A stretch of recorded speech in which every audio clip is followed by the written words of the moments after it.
Hello everyone, मैं हूँ प्रज्ञा और प्रज्ञा एम्पावर स्टडीज में आपका स्वागत है। आज का हमारा टॉपिक है वास्तविक संख्याओं के लिए घातांक का नियम, जो कि क्लास 9 का टॉपिक है। Laws of exponent for real number, है ना। मतलब नंबर्स को हम घातों के रूप में लिखते हैं, तो उनके बीच में मल्टीप्लिकेशन जब हम करते हैं या डिवीजन करते हैं, है ना, उनको लिखने के तरीके क्या हो सकते हैं। उसे सरल करने के लिए कुछ रूल्स है, कुछ नियम है, उनको हम पढ़ेंगे। तो स्टार्ट करते हैं। देखिए, जैसे कुछ वेरिएबल्स है या चर राशि है, जैसे ए, एन और एम। ये क्या है? प्राकृत संख्या या नेचुरल नंबर है।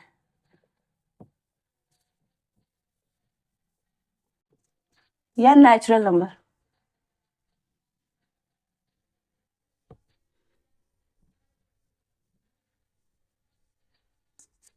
ठीक है। अब प्राकृत संख्या है, नेचुरल नंबर है, मतलब ये है कि ये तो 1 2 3 इस तरह से होंगे, है ना। 0 तो हो ही नहीं सकता। या इनको हम ये भी कह सकते हैं कि वास्तविक संख्या है। वास्तविक संख्या भी कैसी? जिसमें ए एन एम, है ना, नॉट इक्वल टू 0 या ग्रेटर देन इक्वल 0 होगा, है ना। तो इस तरह से बोल सकते हैं। अब जैसे रूल फर्स्ट आप देखो, ये जो ए है इसको हम कहते हैं, जहां पर या आप बोल सकते हैं वह ए इक्वल टू क्या होगा? बेस। इसको बेस कहेंगे क्या? आधार। और जो एन एंड एम है इसको कहेंगे घातांक या एक्सपोनेंट्स, ठीक है। अब देखिए फर्स्ट रूल, सपोज ए की घात एन है और ये डॉट यानी मल्टीप्लाई का साइन है, और ए की घात या ए एक्सपोनेंट एम है, ठीक है। ये एन एम कुछ भी हो सकता है, ये इक्वल भी हो सकते हैं और नॉट इक्वल भी हो सकते हैं। मतलब एन और एम इक्वल भी हो सकते हैं, नहीं भी होंगे, लेकिन ये हर सूरत में ग्रेटर देन क्या होगा? 0 होंगे। और ए क्या है? बेस, ये भी ग्रेटर देन 0 होगा। तो क्या होता है? फर्स्ट रूल क्या कहता है घातांक का? जब ए मतलब बेस इक्वल हो और उनके बीच में मल्टीप्लाई का साइन हो, तो घातांक यानी एक्सपोनेंट क्या होते हैं? जुड़ जाते हैं। यानी ये क्या होता है? ए क्या होता है? कॉमन हो जाता है दोनों के लिए, क्योंकि ये कॉमन है। तो ए की पावर क्या हो जाती है? N M, N plus M. यानी जब बेस इक्वल हो और उनके बीच में मल्टीप्लाई का साइन हो, तो क्या होता है? पावर ऐड हो जाती। और ये बेस कॉमन होगा, उसकी पावर क्या होगी? एन प्लस एम, ठीक है ना। जैसे अभी तक आपने अगर इस तरह से रूल नहीं भी देखा हो, तो आप ऐसे करते थे ना।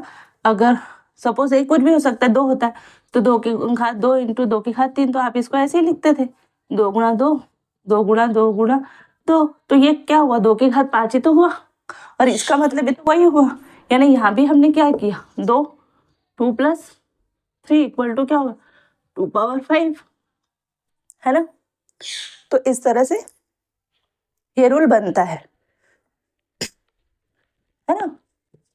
तो हमको क्या होता है कि यहाँ पर जब हमको डायरेक्ट रूल पता है, तो अगर इस तरह से आता 2 की पावर 3 इंटू 2 की पावर 4, तो हमको पता है कि जब बेस इक्वल हो, है ना, तो घातांक क्या होते हैं? जुड़ जाते हैं। घात जुड़ जाती है, एक्सपोनेंट क्या होते हैं? जुड़ जाते हैं। तो 3 प्लस 4 तो क्या होगा? 2 की पावर 7, इस तरह से। तो ये रूल पहला रूल है, ठीक है। सेकेंड रूल क्या कहता है?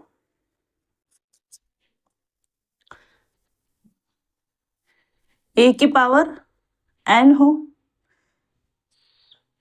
और ए डिवाइडेड बाय ए की पावर एम हो, है ना। इसको लिखने का तरीका ये भी हो सकता है कि ए की पावर एन भागित डिवाइडेड बाय ए की पावर एम, इस तरह से भी ये लिखा जा सकता है ना। इसका मतलब भी यही है कि ए के डिवाइड ए एन की पावर एन को हमको ए की पावर एम से डिवाइड करना है, ये ऐसे है। यहाँ पर ये भी हो सकता है कि मल्टीप्लाई का साइन हो, तो भी सेम रूल लगेगा। अब जब ऐसा हो, है ना, बेस इक्वल हो, आपको फॉर्मेट इसी तरह से मिलेगा, बेस इक्वल हो, है ना, और दोनों के बीच में भाग का साइन हो, है ना, ये भी भागित है, ये भी डिवाइड का साइन है, इसका मतलब भी डिवाइड करना है, इसका मतलब भी डिवाइड करना है। तो बेस इक्वल हो और उनके बीच में डिवाइड है, तो पावर क्या होती है, घट जाती है। यानी जो ऊपर होगा, है ना, न्यूमरेटर में से डिनोमिनेटर की पावर माइनस कर देते हैं, तो बेस तो क्या होगा, कॉमन, और न्यूमरेटर की पावर में से डिनोमिनेटर की पावर को माइनस कर देते, तो n माइनस m हो जाएगा। ये किसका रूल है, जब बेस इक्वल हो और उनके बीच में भाग का साइन हो, ठीक है। यानी आपको अगर 2 की पावर 7 दी और यहाँ पर ऐसा भी होगा, है ना, 2 की पावर 3 दी, तो क्या होगा, आप डायरेक्टली, आपको रूल पता चल गया कि बेस इक्वल हो, उनके बीच में भाग का साइन हो, तो घाते क्या होती है, घट जाती। तो 7 माइनस क्या हो, सॉरी 7 माइनस क्या होगा, 3, न्यूमरेटर की पावर में से डिनोमिनेटर की पावर घट जाती है ना, यानी अंश की पावर में से हर की पावर घट जाती है ना, तो ये हो जाएगा 4, ठीक है ना, तो ये रूल है।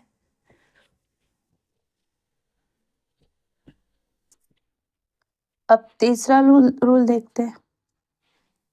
सपोज a की पावर n है और ये ब्रैकेट है, ये पूरे ब्रैकेट की पावर फिर m है। अगर ऐसा है तो रूल क्या कहता है, यानी a की पावर n और फिर होल्स की पावर, ये पूरे ब्रैकेट की पावर m हो, तब रूल कहता है कि a तो बेस रहेगा और पावर का क्या होगा, मल्टीप्लाई हो जाएगा, तो n इंटू हो जाएगा m। आप इसको a की पावर nm भी लिख सकते हैं। तो ऐसा कैसे, जब 2 की पावर 3 हो और इसकी पावर फिर 2 हो, है ना, तो इसको अगर हम नॉर्मल सॉल्व करते तो हम क्या करते हैं, ये 2 बार है, इसकी पावर 2 है, मतलब पूरे ब्रैकेट की पावर 2 है, मतलब ये 2 बार है, तो ऐसा यही हुआ। और इसको अगर सॉल्व करते तो ये हो जाता, है ना, तो देखो ये क्या है, 6। अगर हम इसको डायरेक्ट रूल लगाए, हाँ, तो 2 की पावर 3 इंटू 2 6 होता है ना, तो हमको इतना करने की ज़रूरत ही नहीं है, हमको हमारा रूल मिल गया। तो ये रूल यही है कि अगर a की पावर n हो, कुछ भी हो सकता है n, और उसकी पावर फिर पूरे ब्रैकेट की पावर m हो, तो क्या होता है, घातांकों का या एक्सपोनेंट्स का क्या होता है, मल्टीप्लाई हो जाता है। तो इस तरह से, ठीक है। आप चाहे तो ये सब चीज़ों का बीच में स्क्रीनशॉट ले लीजिएगा। अब 4th,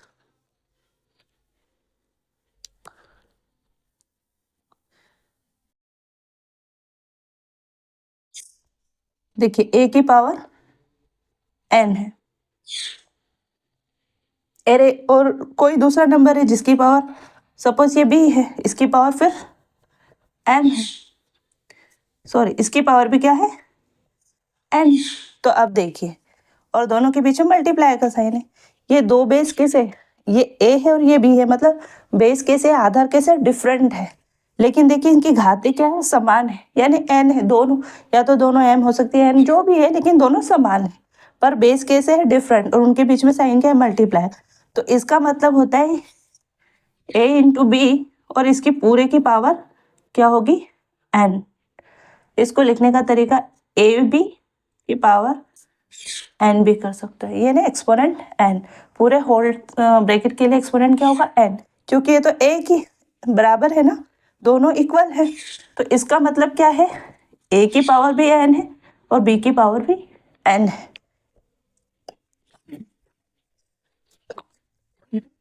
आई एम सॉरी, है ना, तो इसको लिखने की नीड नहीं है।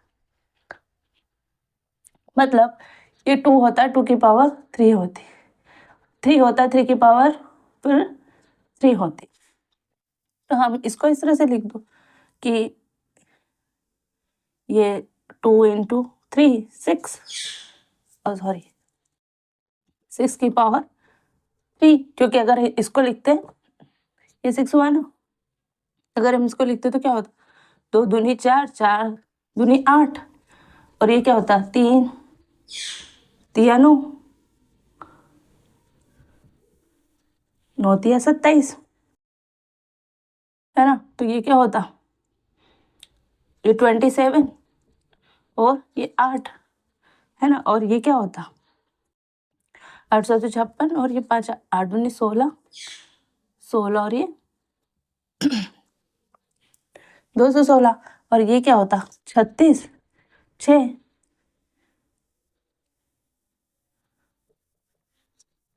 क्योंकि इक्वल ही हो ना, ठीक है। ये 2 की पावर 3 और 3 की पावर 3, तो इनका मल्टीप्लाई करके भी पावर कर सकते हो, है ना। तो इनका मल्टीप्लाई कर दिया और उसकी पावर 1 कर दी तो भी हो जाता है, क्योंकि हमने क्या किया, पूरे ब्रैकेट की पावर, ये हमने रूल से सॉल्व कर दी। 2 दूनी 2 तिया 6 और ये पूरे ब्रैकेट की पावर 3 कर दी, क्योंकि पावर क्या थी, दोनों में सेम थी, कॉमन थी, ठीक है ना। तो ये आपका 4th रूल हो गया।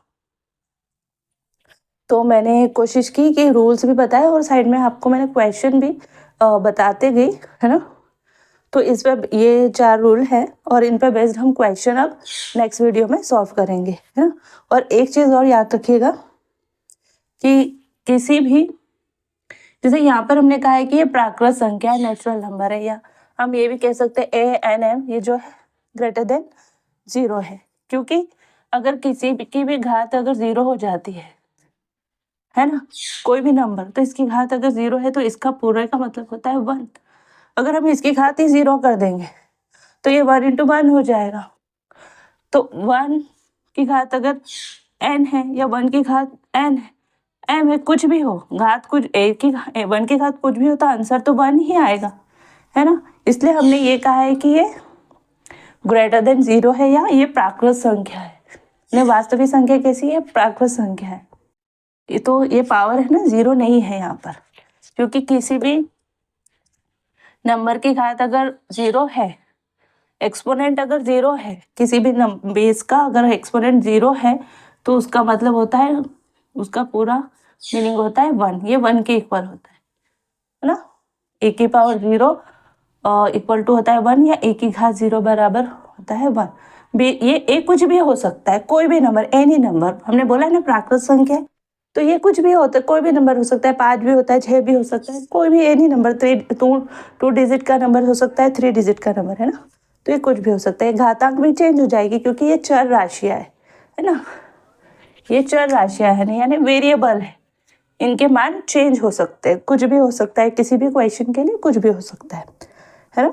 तो आई होप कि मैं आपको समझाने में बिल्कुल सक्षम रही होगी, आपको सबको समझ में आया होगा। इसके रिलेटेड क्वेश्चन हम नेक्स्ट वीडियो में और करेंगे, वैसे मैंने आपको एग्जाम्पल के तौर पे बताया भी है। तो मिलते हैं नेक्स्ट वीडियो में, तब तक के लिए जय हिंद, जय भारत, थैंक यू।